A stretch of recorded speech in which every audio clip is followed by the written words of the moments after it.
Hey guys, HeroScape Zed here, leader of the Heroes Army, and today I wanted to talk a little bit about Halo Wars 2 and basically just my opinions on the game. And yes, I did say the word opinions, particularly the storyline of the game. So yeah, basically I recently beat Halo Wars 2. I know I'm a little bit late to the party here. The game's been out for a while. I've actually owned it for a while as well. I just didn't get around to beating it until very recently. But yeah, I recently played through the main storyline, not the DLC storyline. Storylines, I think there's 2 DLC now. Awaken the Nightmare, I'm pretty sure there's another one as well. So, yeah, I'm just going to kind of give my opinions on the story. Now, this is completely gameplay unrelated. So this is purely a review of the storyline. Gameplay-wise, I love the game.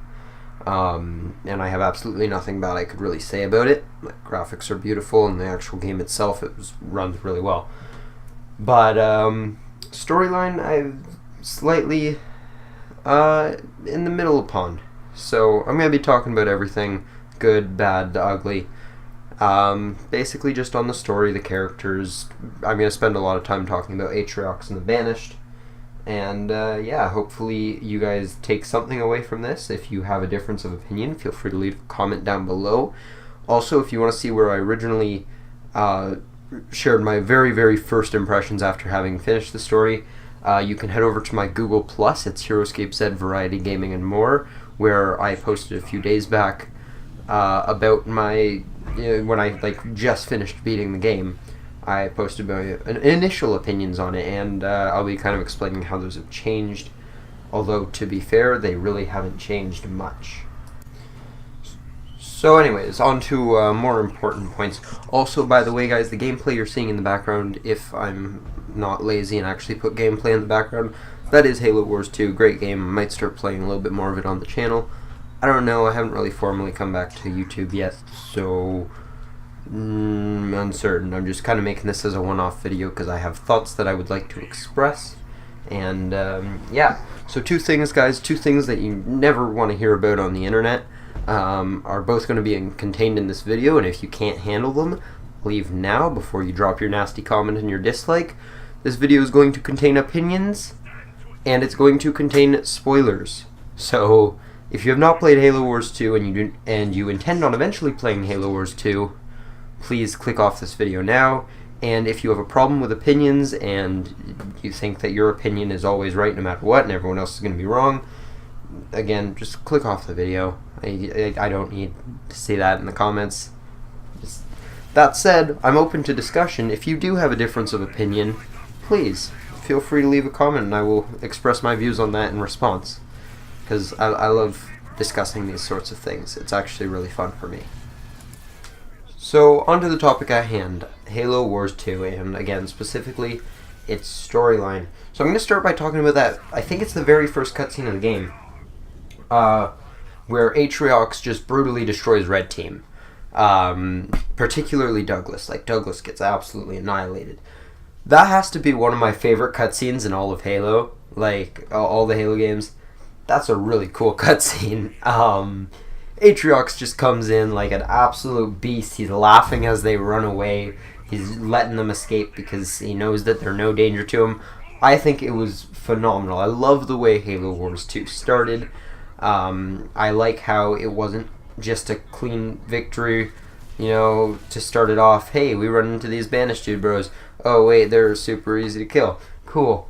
No, Atriox, ruins them. And then, of course, you gotta run away, and it's a mission where actually if you try to fight, you're gonna get completely destroyed. I know this because I actually did try to fight, and that was a bad idea. But, yeah, it was great. I loved seeing the turnaround. The bad guys won. The very first mission, of course. But it was really cool. Atriox seemed like this really powerful character who, and throughout the entire campaign, I'm just kind of thinking, how are they actually gonna kill this Atriox dude? Because he's powerful. If you haven't seen the cutscene, because maybe you don't plan on playing the game, maybe you don't like RTS games, or you just can't afford it, whatever. I don't know your situation, but definitely go look up on YouTube that cutscene because it's really good. And basically, Red Team just gets absolutely annihilated by Atriox. And then they run away, and I thought that was a really good start. I liked how well they expressed Atriox's power and how big the banished forces were, especially when the AI that they found there, she explains exactly who he is. I love Atriox's backstory. You know, he and a bunch of other brutes and others who defied the Covenant all just kind of banded together, and now he hires mercenaries to help him and everything like that. I love the backstory of Atriox. I love the Banished. I think the faction's really, really cool, and it's something that I've always wanted to see explored. You know, who else has the Covenant fought? And I think it also kind of fills in a bit of a, like, I don't know. I feel like it explains why the Covenant just didn't sweep everything right away, why there actually were fights where the UNSC stood a chance and the Covenant didn't just come in with like 50,000 ships, because they had priorities fighting the Banished, which I really liked. You know, a third party to the fight.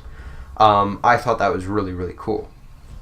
So, overall concept of the Banished, I love it. However, it kind of goes downhill for me from there. So, at the end of the second mission, somewhere at the very early stage of the game, while you're trying to escape Atriox, Alice gets captured.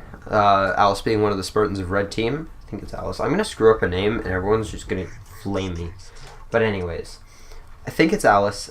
She gets captured by the Banished because she stays back to fend off them while the rest of Red Team escapes, that being Douglas and Jerome. So Jerome, at this point, severely injured from the fight with Atriox. And again, I loved that first mission because Red Team just got shattered. They just got destroyed. But from there, it kind of goes downhill for me. Basically for the rest of the campaign. I mean, it kind of just becomes an uphill battle for Red Team and the Spirit of Fire, as well as Captain Cutter, obviously. They don't really suffer any defeat after that. This faction that we're told at the very beginning is so powerful. They've got this leader Atriox who can take on 3 Spartans, no problem, and he's laughing about it at the end. I mean, that just seems so formidable.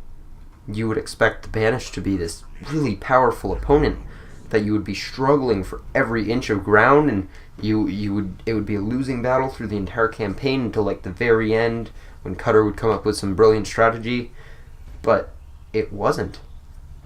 You kind of just stomp the Banished. This old ship, the Spirit of Fire, and you know, this diminishing crew that's again really old. Like, these guys have been out of combat for a while now, and it's just they're cut off. They don't have the new technologies that the UNSC has, and they just annihilate. They just shredded through the Banished. The Banished who defied the Covenant and lived. It just doesn't seem right to me that they should have such an easy sweep. I mean, Banished got wrecked. So, while initially impressed by the Banished and the whole concept of them, I was very disappointed because they kind of seemed pathetic. Like, there's no, throughout the entire campaign, there's no point where they're, I guess maybe the brief moment when the Spirit of Fire was caught in a battle with the Banished ship. I guess that was maybe the only moment in the entire campaign, aside from the first mission, where it looked like there was even a sliver of a chance you were actually gonna lose. But like, that's it. There's nothing more to it than that. Like, you kind of just stomp them, and then like, you take down the Banished ship as well without real difficulty. Like, it was, what, maybe two missions? Meanwhile, the Spirit of Fire is perfectly fine. Alice was fine. Like, she escaped with unexplained reason and managed to get out perfectly fine. Red Team's all reunited pretty quickly in the campaign. You take down the banished, I want to say Covenant, and I dropped my pen, but you take down the banished ship, and then it's kind of just, you don't, there's no opposition. The banished feel like nothing. I mean, Halo Wars 1, the Covenant felt like way more of a significant fight than the banished did, but I don't know, maybe it's just me. And then of course you get to the ending, and the ending is where I'm disappointed the most. This is where the game really let me down, and I swear if it ends up being a DLC, because I haven't played any of the DLC yet. I'm going to get it, but I haven't played it yet. If it ends up being a DLC, I'm going to be very upset. I'm going to be very, very annoyed, because I spent like $100 on this game. Okay? I live in Canada. Games are not cheap. So, anyways, basically, for those who haven't played it, I'm going to quickly recap the ending. You build a Halo, or like you send out a Halo ring, and Atriox tries to take it from you, and like, so he can fire it off. Meanwhile, you're trying to disable it.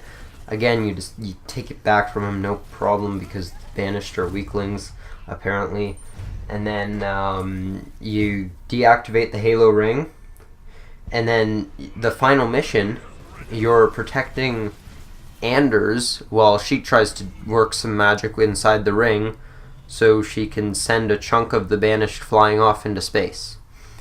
And that's how it ends.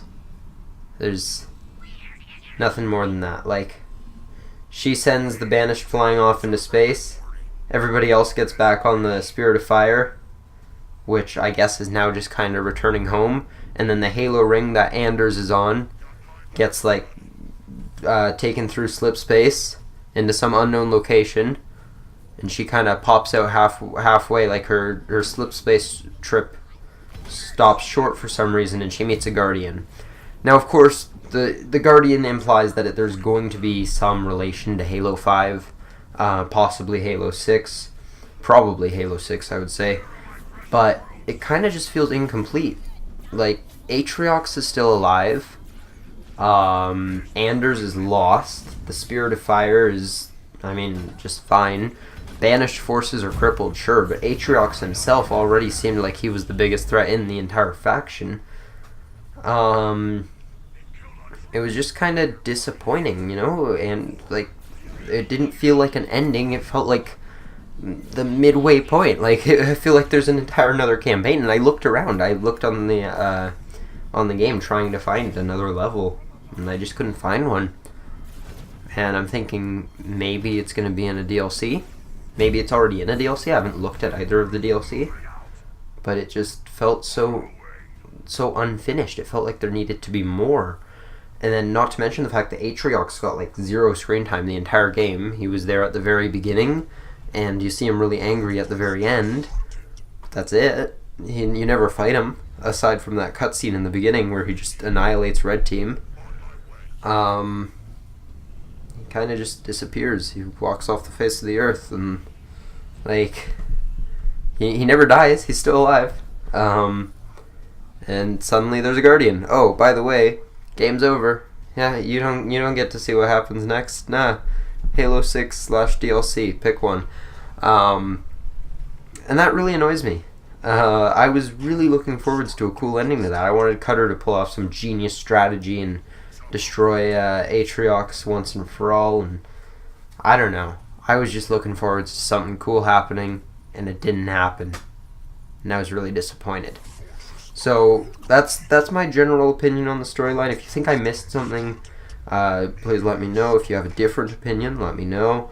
Basically, I'm just kind of looking to start a discussion here down in the comments. So yeah, leave your opinions, your views on this. I personally just kind of felt like I was ripped off. Like, this could have been so much more, but it's not, and it's, I don't know. I don't really know how to explain it. Like, it's a disappointing feeling. That's all there really is to it. So anyways, guys, I hope you enjoyed. If you did, be sure to drop a like down below, subscribe if you're new to the channel, and I think that's really it. So, peace.